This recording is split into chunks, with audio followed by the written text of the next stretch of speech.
The ACLU has been investigating the police force and the militarization of the police force. And they wanted to do a little investigation into the SWAT teams in Massachusetts specifically. And what they realized is that these SWAT teams have been pushing back so they don't have to give them any records of their past activities. The way that they're doing this is that they're claiming that they're exempt from open records requests. Now, why is that? It's because they consider themselves private corporations, even though they're funded by taxpayers. So let me tell you exactly how that happens. SWAT teams in the Bay State are operated by what are called law enforcement councils, or LECs. These LECs are funded by several police agencies in a given geographic area and overseen by an executive board, which is usually made up of police chiefs from member police departments. Some of these LECs have also apparently incorporated as 501c3 organizations. According to the ACLU, the LECs are claiming that the 501c3 status means that they're private corporations, not government agencies, and therefore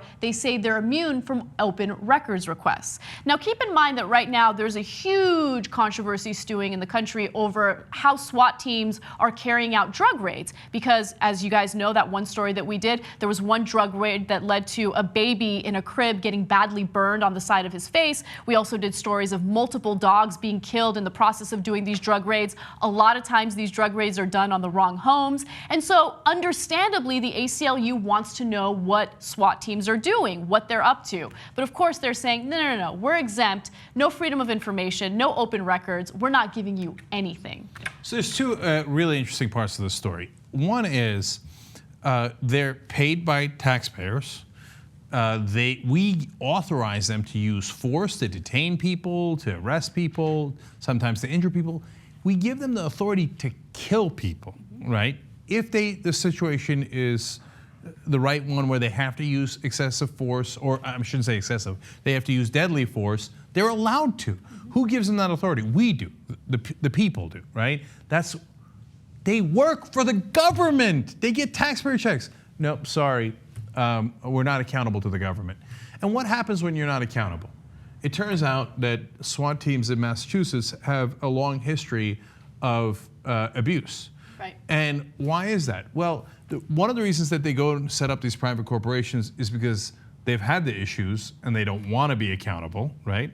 But once you set up these corporations and you can shelter what records you share with the public, well, then that lets you have freer reign. When you have freer reign, you make more mistakes, right? Because then you're not accountable anymore.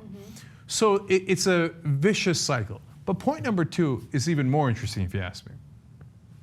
What these cops in Massachusetts realized is, oh, I know what the most powerful thing in America is now: private corporations. Yep. So, like, everybody's, oh, big government, you got to fear big government. Big government has all this power. They're like, no. Government doesn't have enough power. We'd actually have to be accountable if we worked for the government. No, the real power is in private corporations. So we'll just call ourselves a corporation and we'll have special rights. We'll get to do all the things that we're doing. We'll still have the authority to kill you if we need to and arrest you and all that stuff. But on top of that, we're not liable, which is what happens with corporations. Yeah, no they figured it out. It's special rights.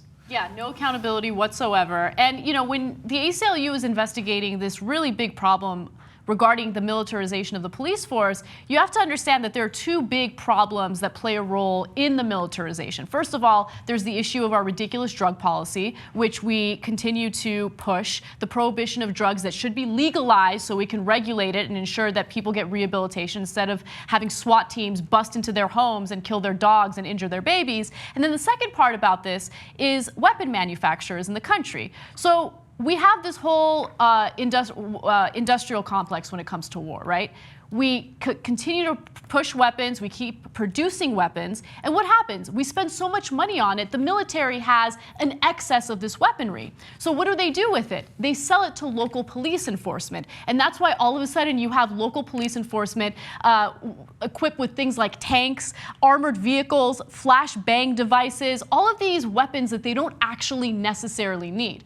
So that's a problem that the ACLU has been investigating, and honestly, that's the only organization that's been talking about this issue. We have become a police state. It's already too late, and it's come to a point where now they can claim that they're corporations that don't have to face any accountability or open records. And soon they'll start giving money to politicians and then basically be able to buy their own bosses. Like you say, hey, you got a problem with the mayor? If you're with the cops in Massachusetts, it's okay. You now are part of a private corporation. You could fund his campaign, and then he'll work for you. And then they'll also have religious liberty to do God knows what with, because corporations have all of our rights and then some. At least you got to give it to the guys over in Massachusetts. They're kind of genius move to figure out, hey, you know what?